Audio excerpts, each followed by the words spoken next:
Hey DMD family, today we're going to learn how to get a little space for the power pocket. Let's get into it. Spin it.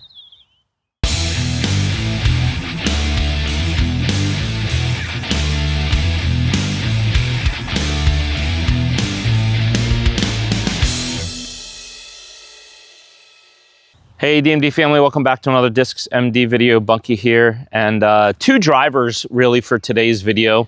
The main catalyst is that this is something that I struggle with a great deal. The second catalyst was watching Clint's video at Blitz Disc Golf, and I'll link it up here, I think, hopefully, about the barrel drill. And this is by no means a replacement to that. Actually, I think this is a supplement to that. So if you haven't seen that video, you need to go watch it. If you're watching me, you've probably already seen it. But if by some miracle you're watching me without watching him first, go over and watch his video. You can finish this one because I think this is the precursor to his drill. And that's how I'm actually using it, because I'm doing his barrel drill technique because it's fantastic, and Clint knows what he's talking about, is very thoughtful about the stuff he puts out, and I appreciate him. So go support him, go watch his video. You can marry these two things together if you're stubborn like me and can't get this. So the biggest thing we're going to talk about today is the elbow. And the two things that I struggle with, and I have another video of it that I did like 2 or 3 months ago when I was first getting back from being sick, where I have a tendency to shrug and drop my elbow badly. And that video, I've been getting better, but I still fall back into bad patterns. So I'm constantly looking for things to help me keep my elbow up and out away from me, right? Because when we shrug and drop, we rob all the distance for our disc, and our disc looks like this coming through the zone, or looks like this coming through the zone, right? It's just bad. It's bad for speed, it's bad for form, it's bad for everything.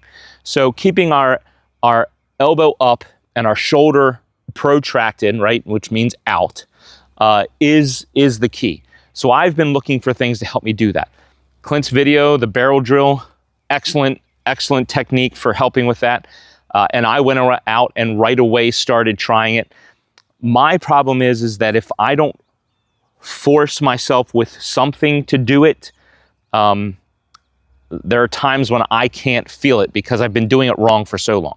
So if you're in that boat, this drill that I've been doing will help you feel what Clint's talking about, right, first, and then you can get into what he's telling you to do. And I think it works well. So what I use is this, a basketball. Now, I was using one of, you see the bouncy balls on my trampoline over there. I was using the green one, it's smaller. But I know that's not readily available for everyone, and most people will have a basketball available to them. If not, you can go out and get one of those, or you can go out and get a basketball. One of those is probably cheaper. They're like $5 at Walmart or something like that, and you can deflate it to a good size, which is what I did with that green one. But if you have a basketball handy, this works as well. So I'm going to do it with the basketball just to show it, and then you can decide which one you want to use. Okay, so what we're trying to accomplish in this drill is getting space between your forearm and your body, right? Not collapsing, not shrugging, right? And robbing that space. So keeping your shoulder, your elbow out. So the basketball is actually a pretty good width, right?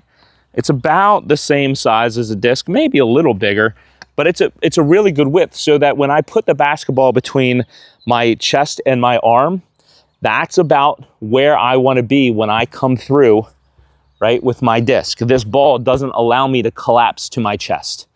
So the drill is very basic and simple and quite juvenile, and I understand that, but for me it's effective, so I'm hoping for somebody else it's effective. So I hold my disc in my hand. You're not going to be able to hold it normal, so you're going to have to sort of briefcase it, and there's two different ways that you can do this, and I hope this isn't messing with my mic. So I start here, get in your stance, start with the ball in front of you, and you're going to roll back, and I sort of have to hold the ball when I roll back so it doesn't drop, right? Roll back and then roll forward, okay?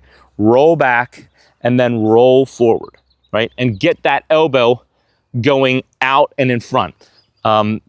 Josh did a video about this like 8 months ago, talking about driving the elbow forward.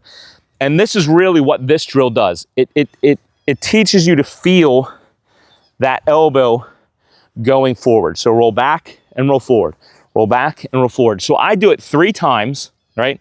Roll back, forward, back, forward, back, forward, drop, back, forward, okay? And that's it. I mean, it's quite simple, but it gets me to feel what it feels like to have that space, not be able to collapse, and have to hold the basketball so I can't drop my elbow. It has to stay here, and then teaching me to drive that elbow forward, right?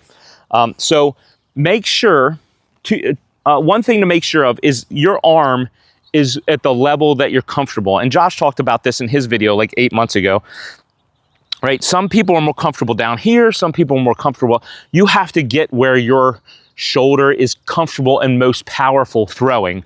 And then that's where you do this drill. And you can do it in different, right? You can, oh, sorry, I just hit the, you can do it in different levels. Mine is, you know, mid-chest. That's just where I feel strongest, right? The variation is when you're rolling on your third one, I come through and drop and then go back and throw.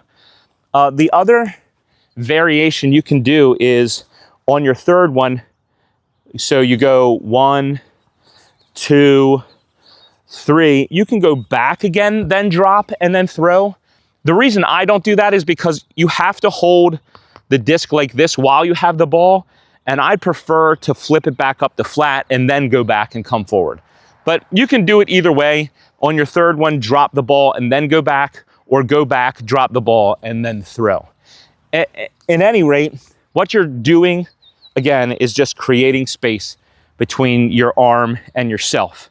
And then what I do is I do a couple of stacks. I have a stack of 10 discs here. I do a couple of stacks of those with this drill, and then I go right into Clint's progression.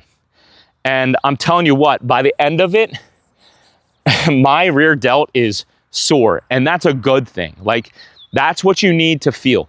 Your trap and your lat are what wants to take over when you pull. If you're watching my other video, that those two, your trap and your lat, want to take over when you pull, and that's what causes the retraction and the shrugging, because that's what your trap does. It pulls your shoulder back and it pulls your shoulder up.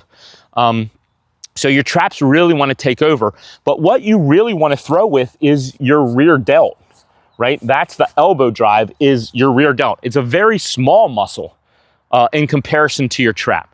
So learning how to isolate just that rear delt is tough. So anything that you can use to do that, I would use, and this is one thing that's helping me to do that. Yesterday, I did so many throws that my rear delt is really sore. So there you have it. That's the basketball drill or the ball drill. Use it in combination with the barrel drill that Clint shows you, and I think it'll go a long way into helping you get your elbow up and out. Hope this helps. Pass it on to somebody else if it helps you. Comment below what else you want to see from me. As always, thank you for your support and tuning in. Until next time, enjoy the journey. Here's your verse of the day.